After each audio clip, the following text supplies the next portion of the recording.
Hello everyone, आज हम करेंगे क्लास 12th का chapter 1 that is sexual reproduction in flowering plants. इसमें हम पढ़ेंगे कि फ्लावर्स कैसे बनते हैं, फ्रूट एंड सीड्स कैसे बनते हैं और प्लांट्स में सेक्सुअल रिप्रोडक्शन कैसे होता है। तो आइए देखते हैं। इसका सबसे पहला टॉपिक है flower, a fascinating organ of a angiosperms. Flower जो होता है वो एंजियोस्पर्म्स का फैसिनेटिंग ऑर्गन होता है। एंजियोस्पर्म्स क्या होते हैं? Flowering plants. जो प्लांट्स फ्लावर प्रोड्यूस करते हैं उसे एंजियोस्पर्म्स बोलते हैं। आपने 11th क्लास में पढ़ा होगा। तो इस टॉपिक में हम जनरल सा इंट्रोडक्शन पढ़ेंगे। इसमें से 1 या 2 मार्क्स में से क्वेश्चंस आता है, जैसे कि डेफिनेशन क्या है फ्लावर की, ये सब। तो एनसीईआरटी के अकॉर्डिंग डेफिनेशन क्या है फ्लावर्स की? Flowers are morphological and embryological marvels. और दूसरा क्या है? It is the sites of sexual reproduction. Means flower को प्लांट का मॉर्फोलॉजिकल एंड एम्ब्रियोलॉजिकल मार्वल्स कहा जाता है। और दूसरा, प्लांट्स में जो सेक्सुअल रिप्रोडक्शन होता है वो फ्लावर्स के अंदर होता है। अब है फ्लावर्स को मॉर्फोलॉजिकल या एम्ब्रियोलॉजिकल मार्वल्स क्यों बोलते हैं? क्योंकि सबसे पहले मॉर्फोलॉजिकल होता क्या है? मॉर्फोलॉजिकल वो होता है जो हम बाहर से जिन कैरेक्टर्स को ऑब्जर्व कर सकते हैं, जो बाहर से हम देख सकते हैं, जैसे कि कलर्स, शेप, साइज। और एम्ब्रियोलॉजिकल क्या होता है? एम्ब्रियो की स्टडी को एम्ब्रियोलॉजिकल बोला जाता है। तो इसमें क्या होता है, फ्लावर्स में जो डिफरेंट पार्ट्स होते हैं, आउटर पार्ट्स जैसे कि पेटल्स हो गए, सेपल्स हो गया, उनमें बहुत सारी वैरायटी होती है। तो फ्लावर्स के जो स्ट्रक्चर्स होते हैं, आउटर स्ट्रक्चर्स और एम्ब्रियो, वो बहुत ही स्पेशलाइज्ड होते हैं, इसलिए इन्हें मॉर्फोलॉजिकल एंड एम्ब्रियोलॉजिकल मार्वल्स बोला गया है। इनको फैसिनेटिंग क्यों बोलते हैं? क्योंकि ये स्पेशली डिजाइंड है सेक्सुअल रिप्रोडक्शन के लिए। मींस जिन प्लांट्स में फ्लावर्स नहीं होता वहां पे सेक्सुअल रिप्रोडक्शन नहीं होता है। तो फ्लावर्स का मेन रोल क्या है? सेक्सुअल रिप्रोडक्शन का साइट है ये। Helping plants to produce fruits and seeds that ensure the continuation of species। और ये fruits और seeds के formation में help करते हैं। इसकी वजह से जो plants की species है वो continue रहती है। अगर flower नहीं होगा तो sexual reproduction नहीं होगा, जिससे कि उनके species में continuation नहीं रहेगी। They enable pollination। वो pollination करवाने में भी help करते हैं। Pollination क्या होता है वो हम आगे पढ़ेंगे।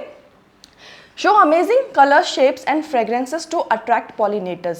फ्लावर्स के डिफरेंट शेप्स होते हैं, कलर्स होते हैं, फ्रेग्रेंस होते हैं, जो कि पॉलिनेटर्स जैसे कि इंसेक्ट हो गया या बर्ड्स हो गया, जो कि पॉलिनेशन में हेल्प करते हैं, उनको अट्रैक्ट करते हैं।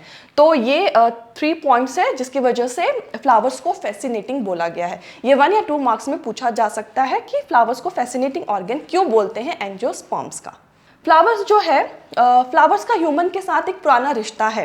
फ्लावर्स को आपने बहुत जगह यूज़ होते हुए देखा होगा, जैसे कि एस्थेटिक, ऑर्नामेंटल, मीन्स सजाने के लिए या बालों वगैरह में लगाने के लिए। इसका सोशल वैल्यू भी है, रिलीजियस वैल्यू भी है, हम पूजा पाठ में भी इसको यूज़ करते हैं। They have always been used as a symbols for conveying important human feelings such as love, affection, happiness, grief, mourning। Flowers को ह्यूमन फीलिंग्स एक्सप्रेस करने के लिए भी यूज़ किया जाता है, इसलिए कहा गया है कि फ्लावर्स का पुराना रिश्ता है ह्यूमन बीइंग के साथ। तो ये है जनरल सी बातें। ये है L S of flower. LS of flower means longitudinal section of flower. तो ये एग्जाम में 3 मार्क्स में क्वेश्चंस पूछा जाता है कि फ्लावर का एलएस ड्रॉ करो, या फिर कई बार वो ये फ्लावर दे देते हैं, उनको लेबल करने के लिए कहते हैं। तो किसी भी टाइप से ये क्वेश्चन पूछा जाता है। तो ये जो बाहर आप देख रहे हो ये वाला पार्ट, ये वाला, इसे पेटल बोलते हैं। और जो ये ग्रीन वाला पार्ट होता है इसे सेपल बोलते हैं। फिर उसके बाद ये जो ऊपर आप देखते हो इस तरीके का, दैट इज स्टिग्मा। और ये जो स्टिक जैसा जो स्ट्रक्चर है इसे स्टाइल बोलते हैं। और ये जो नीचे जो सोलन पार्ट है इसे ओवरी बोलते हैं। ऐसा आपको दिख रहा होगा इस टाइप का। ये वाला होता है स्टिग्मा, ये वाला होता है स्टाइल, और ये वाला होता है ओवरी।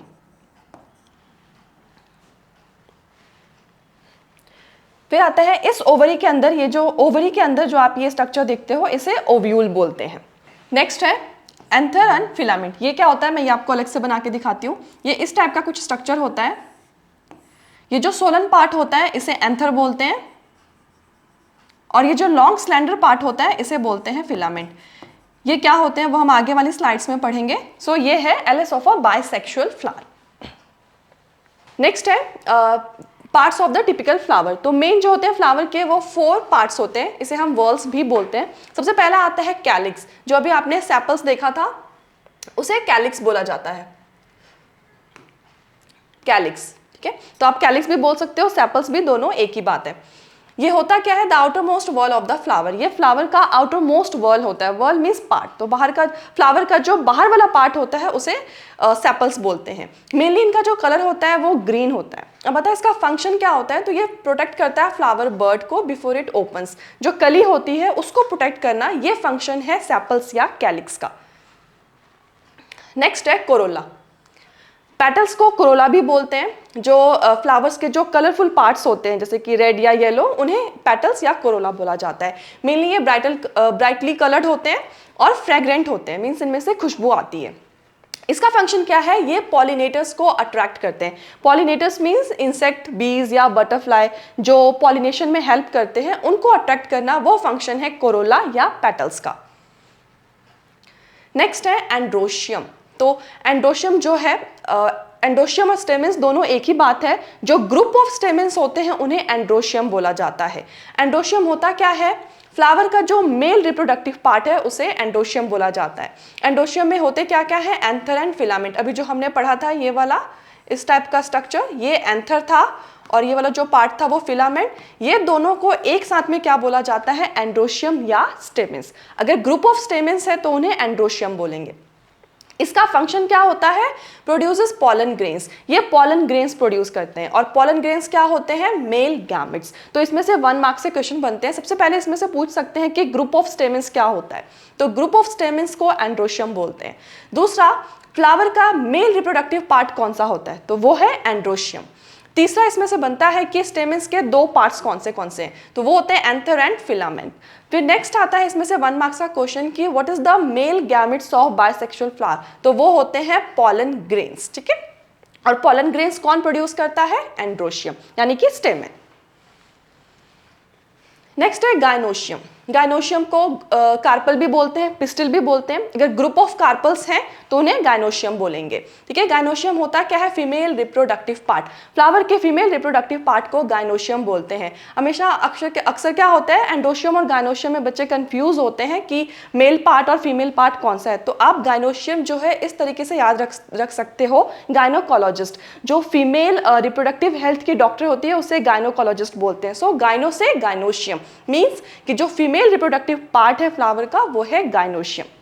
ठीक है, इसके कितने पार्ट्स होते हैं, स्टिग्मा, स्टाइल, ओवरी। अभी हमने जो ये वाला स्ट्रक्चर देखा था, इस टाइप का कुछ, इस टाइप का हमने अभी पढ़ा था। तो ये होता है स्टिग्मा, और ये जो स्लेंडर सा पार्ट होता है उसे बोलते हैं स्टाइल, और ये जो नीचे वाला पार्ट होता है इसे बोलते हैं ओवरी। तो दिस इज स्टिग्मा, और ये तीनों मिलके क्या बनाते हैं, गायनोशियम या कार्पल। इसमें एक चीज याद रखना कि अगर पूछेंगे कि what is the name of group of carpel और group of pistil, then gynoecium, दोनों एक ही चीज है। ठीक है, और ओवरी क्या, नेक्स्ट आता है ओवरी। ओवरी क्या कंटेन्स करते हैं, ओव्यूल्स। ओवरी के अंदर क्या होता है, ओव्यूल्स।